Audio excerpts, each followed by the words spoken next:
குருவடி சரணம் திருவடி சரணம். ஆக்கமும் ஆன்மீகமும் ஒரு அற்புதமான தொழில் நேர்களே. மகாபெரிவா திருவடிகளே சரணம். மகாபெரிவாவில் சொல்லணும்னா சொல்லிகிட்டே இருக்கலாம். இப்போ யாருக்காவது மனசு சஞ்சலமாக இருக்குதுன்னு வச்சுக்கோங்களேன், மகாபெரிவான்னு சொல்லி பாருங்களேன், தன்னறியாமல் ஒரு ஸ்மைல் வந்துடும்.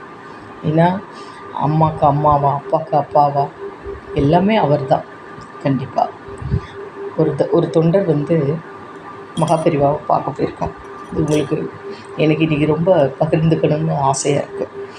அந்த தொண்டருக்கு ரொம்ப கஷ்டப்படுற தொண்டர், அதாவது வசூல் பண்ணி தான் எல்லாம் செய்யணுங்கிற ஒரு சூழ்நிலை. பணப்பெரிவா கூப்பிட்டு உதவி பண்ணுறா. மனிதா ரூபத்தில் எந்த ரூபத்தில் வேணாலும் பெரிவா செய்வாள். இன்றைக்கி ஒரு கோரிக்கையை வச்சு நீங்கள் பெரிவாளை நினைங்களேன், எந்த ரூபத்துலையாவது நம்மளுக்கு கொடுப்பா. கண்டிப்பாக எனக்கெல்லாம் நிறைய தடவை நடந்திருக்கு. குருவோட கடாட்சம் எல்லா பேருக்கும் இருக்குதுன்னு வச்சுக்கோங்களேன். அதை விட என்ன வேணும்? கண்டிப்பாக. இப்போ ஒரு தொண்டர் பெரியவாள்கிட்ட போகிறார். எனக்கு மனசு சரியில்லை,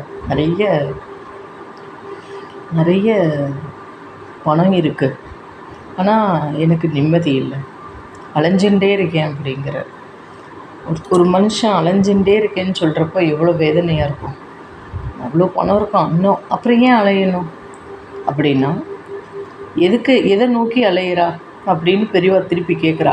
அப்புறம் பெரியவாளே பதிலும் சொல்கிறா, நீ போதும்னு நிப்பாட்டேன், அப்புறம் ஏன் அலையிற, இதெல்லாம் நிப்பாட்டிறேங்கிறா. இது தொழிலெல்லாம் நிப்பாட்டிறேன், உனக்கு நிம்மதி கிடைக்கும் அப்படின்னா அந்த ஆசை தீரலை. எனக்கு சாப்பிட்டியான்னு கேட்க ஒருத்தர் இல்லை அப்படின்னு கேட்குறா. சொல்கிறார் பெரியவாட்ட, அப்படியா, எனக்கு நிம்மதியே இல்லை, உனக்கு நிம்மதி வேணுமா, ஒரே ஒரு உனக்கு ஆத்ம திருப்தி வேணுமா, நீ உனக்கு தேடி கிடைக்கும். வாசலில் ஒரு பிச்சைக்காரர் எல்லா பேத்துக்கும் இந்த பெரியவர் காசு போடுறார். அப்போ அந்த பிச்சைக்காரர் சாமி நீங்கள் சாப்பிட்டீங்களா சாமி அப்படின்னு கேட்குறார். சாப்பிட்டேன்ப்பா அப்படிங்கிறப்ப பெரியவா சொன்னது நினைவு வந்தது. யாரோ ஒருத்தர் சாப்பிட்டீங்களான்னு கேட்குறத இவர் கேட்கவும் அவருக்கு ஒரு மாதிரி ஷாக் ஆகிடுது. எந்த ரூபத்தில் வேணாலும் பெரியவா பேசுவாள். கண்டிப்பாக. அப்போ உனக்கு என்னப்பா வேணும், எனக்கு வெத்தலை பாக்கு இருந்தால் வாங்கி கொடுங்க சாமி, ரொம்ப நாளாச்சு போட்டு அப்படின்னு. அப்போ இந்த பெரியவர் பணக்காரர் வெத்தலை பாக்கு வாங்கி கொடுக்கவும், யாராவது வாழ்த்தணும் என்னைய, எனக்கு நல்லவா அப்படி சொல்லாமல் இப்படி கண்ணை முன்னிட்டு நல்லவா 4 பேர் வாழ்த்தினா எனக்கு போதும், ஆனால் என்னை யாருமே வாழ்த்த மாட்டேங்கிறாளே அப்படின்னு. யார் வாழ்த்தணும், நம்மளை யார் வாழ்த்தணும், பெரியவா வாழ்த்தினா போதுமே. தலைவணங்கிறது தெய்வத்துக்கும் நம்ம பெரியவாளுக்கும் குருக்கும் தலைவணங்கணும் எப்பொழுதுமே. முதல் தலைவணங்கிறது, அதுக்கப்புறம் நம்ம அம்மா அப்பா.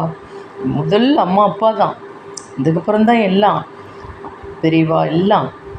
ஆனால் பெரியவாள்கிட்ட வாழ்த்தலையே, என்னை யாரும் வாழ்த்தலையே அப்படின்னு அன்றைக்கி குறப்பட்டு இருந்தார் அந்த பணக்கார். இந்த பிச்சைக்காரன்னு சொல்லக்கூடாது, அவர்கிட்ட வெத்தலை பாக்க வாங்கி கொடுக்கணும். சாமி நீங்கள் 100 ஆண்டு நல்லா இருக்கணும், நீங்கள் நல்லா இருப்பீங்க அப்படிங்க. அது போதாதா ஒரு மனுஷனுக்கு? ஆக பசி ஏப்பக்காரனுக்கு என்ன வேணாலும் வாங்கி கொடுக்கலாம், புளிச்ச ஏப்பக்காரனுக்கு வாங்கி கொடுத்தா நம்மளுக்கு தான் இது. அதாவது பசி இருந்தும் இல்லாத மாதிரி ஸ்மெயிலாக இருக்கான் பாருங்கள், அதான் பசி ஏப்பக்காரன். புளிச்ச ஏப்பக்காரன்னா என்ன, இப்போ நம்மள்கிட்ட வாங்கினது ஏதோ ஒரு இதுக்கு ரூபத்துக்கு செலவழிச்சுட்டு சாப்பிடாம தண்ணி அடிச்சுட்டு அப்படி இருப்பாங்க பாருங்க. அப்படி உள்ளவாளுக்கு செய்ய வேண்டாம். அருமையான இன்னொன்று என்ன பகிர்ந்துக்கிறேன் அப்படின்னா, பெரியவா ஒவ்வொரு பிறந்த நாளைக்கும் ஒவ்வொரு குழந்தைக்கு நோட்டு பென்சில் இதெல்லாம் வாங்கி கொடுங்க அப்படிம்பாலாம். ஒரு குழந்தை ரொம்ப தாமதமாக கடைசியாக வந்ததாம். அப்போ இந்த பெரியவர் காரில் போயின்னு இருக்கார். அப்போ எனக்கு ஏதாவது நோட்டு கிடைக்குமா சாமி அப்படின்னு கேட்டிருக்கா இந்த குழந்தை. அப்போ கூப்பிட்டு கொடுத்தாராம்.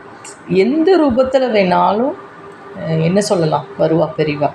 கூப்பிட்டு இருந்தால் வச்சுக்கோன்னு கொடுக்கக்கூடிய, அள்ளி கொடுக்கக்கூடிய தெய்வம். கிள்ளி கொடுக்க மாட்டார், அள்ளி கொடுப்பார். ஒரு சஞ்சலமாக இருக்குது அப்படின்னா ஒரு தியானம் பண்ணி பாருங்களேன், பெரியவாளை நினச்சி. அவ்வளோதான், குரு கடாட்சம் கூடி நம்மளுக்கு கோடி விமோச்சனம். வாழ்த்துறது யார் வாழ்த்தணும்? நம் அவ்வளோ வாழ்த்துவா நம்மளை. அது போதாதா நேயர்களே? கண்டிப்பாக